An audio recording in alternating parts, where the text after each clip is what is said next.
একটু আয় তো। হ্যাঁ দাদা, বলো কি হয়েছে?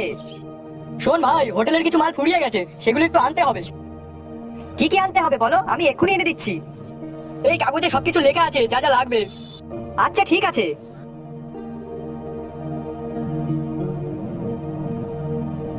আরে কাকা, কেমন আছো? এই যা গরম পড়েছে তাতে আর ভালো।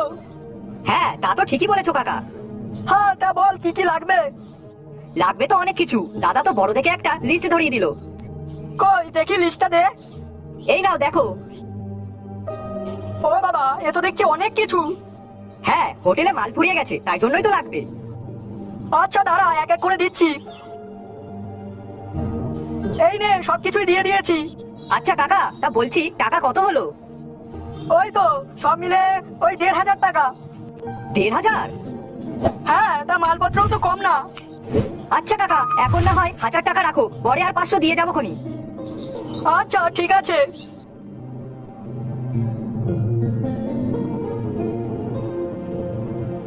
বাবা গো বাবা, কি গরম পড়েছে, আর এত মাল এনে কষ্টও অনেক হয়ে গেছে। উফ। কিরে ভাই, কত খরচা হলো? আর বলো না দাদা, সবজি বাজারে গেল 500, আর মুদিখানার দোকানে 1500, মোট 2,000। ও, তা বলছি সব টাকা শোধ করে দিয়ে এসেছিস তো? আরে না না, মুদিখানার দোকানে 500 টাকা বাকি আছে, পরে দিয়ে দিতে হবে। ও আচ্ছা। দাদা একটা কথা বলবো? কি বল। দেখো দাদা, আমাদের না এবার ব্যবসাটা একটু উন্নতি করতে হবে, না হলে এইভাবে আর কতদিনই বা চলবে। হ্যাঁ সেটা তো আমিও ভাবছি, কিন্তু কিভাবে শুরু করব সেটাই তো ভেবে পাচ্ছি না।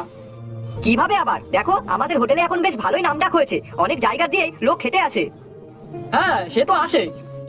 হ্যাঁ সেটাই তো। তাই এখন এই হোটেল থাকলে কি আর ভালো লাগে বলো? হোটেলটা একটু সুন্দর দেখাতে হবে তো, তবেই তো লোকজন আরো বেশি করে আসবে না? হ্যাঁ, কথাটা কিন্তু মন্দ বলিসনি। আচ্ছা শোন, আমি আজই ওই নরেন মিস্ত্রির সঙ্গে কথা বলবো, আর হোটেলটাকে একদম নতুন করে দিতে বলবো, কেমন? হ্যাঁ। কিন্তু ভাই, আবার কি? তাতে তো অনেক খরচ হয়ে যাবে। আরে বাবা, ব্যবসায় লাভ করতে গেলে আগে একটু লস করতে হয়, না হলে হয়? তুমি এখন সুন্দর করে হোটেল করবে, তারপরেই তো তাতে আরো লোকজন আসবে, আর বেশি টাকা লাভও হবে। হ্যাঁ হ্যাঁ, তাও ঠিক। চল ছোট, তাহলে কালই নতুন হোটেল তৈরি করে ফেলি। হ্যাঁ দাদা।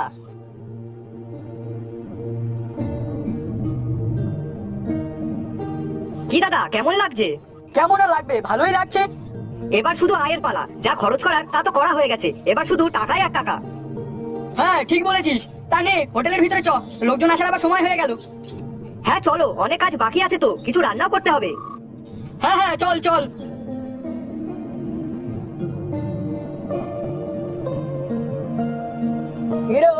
কি ব্যাপার, আজ এত সুন্দর করে হোটেল সাজিয়েছিস যে? কি দাদা, ভালো লাগছে তো? সুন্দর মানে ঝাক্কাস লাগছে তো। ঝাক্কাস লাগার জন্যই তো হোটেলটা সাজানো হয়েছে, যাতে তোমাদের হোটেলে পছন্দ হয় আর সাথে সাথে খাবারও। আরে তোদের হোটেল এমনই ফেমাস, তা আজকে কি কি আইটেম আছে? আজকে ডাল, মাছের ঝোল, পাঁচমিশালি তরকারি আর আলু ভাজা, আর প্রতিদিনকার মতো আমাদের হোটেলের স্পেশাল চাটনিও আছে। বাবা, দারুণ ব্যাপার। হ্যাঁ, তাহলে বলো কি খাবে? তাহলে এক কাজ কর, ডাল আর তার সাথে আলু ভাজা আর মাছের ঝোল দিস, আর সাথে তোদের হোটেলের স্পেশাল চাটনি। তা দাদা, শুধু কি চাটনি স্পেশাল হয় নাকি বাকি রান্নাগুলো ভালো হয়? ও মা, সে কি আর বলতে, তোদের হোটেলে সবকিছুই যে ভালো, তাই জন্যই তো এত ফেমাস তোরা। আচ্ছা দে, এবার খেতে দে। হ্যাঁ দাদা, এক্ষুনি দিচ্ছি। নাড়ু, কিরে দাঁড়িয়ে আছিস কেন? হ্যাঁ দাদা, এক্ষুনি আনছি।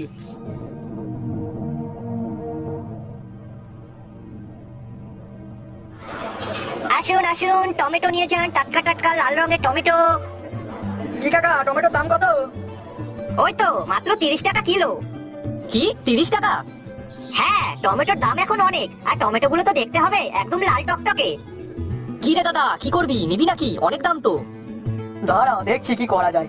আচ্ছা কাকা, বলছি কি, তোমার কাছে কি দুদিন আগেকার টমেটো আছে? হ্যাঁ আছে তো। তা তার দাম কত? ওগুলো তো অনেকদিন আগেকার, তাই ওর দাম বেশি না, অর্ধেক দামেই দিয়ে দেবো। কত টাকা? ওই তো 15 টাকা কিলো। আচ্ছা বেশ, তাই দাও 2 কিলো। আচ্ছা বেশ, আর কিছু কি লাগবে? হ্যাঁ, 1 কিলো আলু দেবে, কম দামে যে আলু আছে সেই আলু দেবে, আর 500 পেঁয়াজ আর 1 কিলো বেগুন। ঠিক আছে। কম দামে খারাপ সবজি কিনলি কেন? খারাপ সবজি আর কই, বলতে পারিস দুদিন আগের সবজি। হ্যাঁ, তা ওই সবজি দিয়ে যদি রান্না করা হয় তাহলে কি ভালো হবে? লোকজন কি খাবে? আরে খাবে রে খাবে, মশলা বেশি করে দেবো, টেস্ট এমনিই হবে, তখন দেখবি কেউ কিছু বুঝতেই পারবে না। বাহ দাদা, তোমার মাথায় যে হেভি বুদ্ধি। বুঝলি ভাই, কালকে আগে রান্না করে লোকজনদের খাইয়ে দেখি ওরা কিছু বুঝতে পারে কিনা। আর যদি কিছু বুঝতে না পারে তাহলে এমনই কম দামে সবজি কিনবো আর হোটেল চালাবো, তাহলে আমাদেরও ভালো লাভ হবে, কি বলিস? হ্যাঁ দাদা, ঠিকই বলেছো। নাড়ু, ভালো করে রান্না করতে হবে কিন্তু, লোকজন যেন কিছু বুঝতে না পারে। আর শোন, টমেটোতে একটু বেশি করে চিনি দিবি, তাহলে মিষ্টি হবে, আর তাহলে কেউ কিছু ধরতেই পারবে না। হ্যাঁ দাদা। কি রে নাড়ু, আজকে কি কি করেছিস? আরে দাদা, আজকে শনিবার তো, তাই জন্য নিরামিষ রান্না হয়েছে। বাবা, দে তাহলে যা যা আছে। হ্যাঁ দাদা, দিচ্ছি।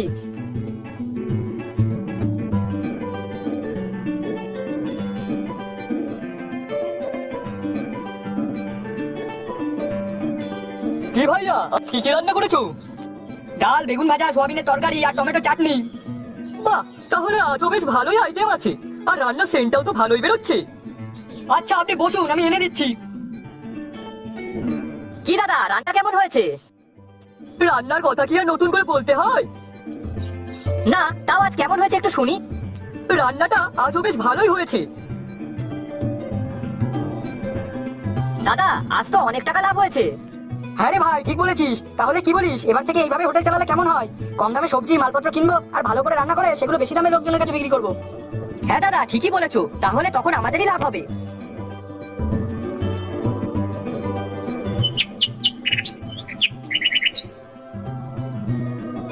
কি হারু, এখন কি রান্না করছিস? একটুও ভালো লাগে না। ডাল তো না, শুধু যেন জল। সবজি রান্না করছিস, তাও যেন তেমন ভালো লাগে না। হ্যাঁ, ঠিক বলেছো, এখন যেন আগের মতো রান্নাগুলো আর ভালো হয় না খেতে। কি রে খোকা, এখন কি খাবারে ভেজাল মেশাচ্ছিস নাকি?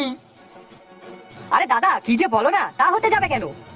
তাহলে আগের মতো আর স্বাদ নেই কেন রে? তা আমরা কি করে বলবো বলো, আমরা তো আগের মতনই রান্না করি। ওই জন্যই তো ডালে শুধু জল আর জল, ভাতে শুধু কাকড়, আর মাছ খেতে গেলে তো পচা গন্ধ বেরোয়। হ্যাঁ, ঠিকই বলেছে, এখন থেকে আর খাওয়াই যাবে না। চলুন সবাই। ব্যাস, আর কি। ওই যে কথায় আছে না, সুখে থাকতে ভূতে কি লই, সেই অবস্থায় হয়েছে নাড়ু আর হারুর। প্রথমে বেশ ভালোই চলছিল, কিন্তু তাদের সেই সুখ সহ্য হলো না। বেশি লোভ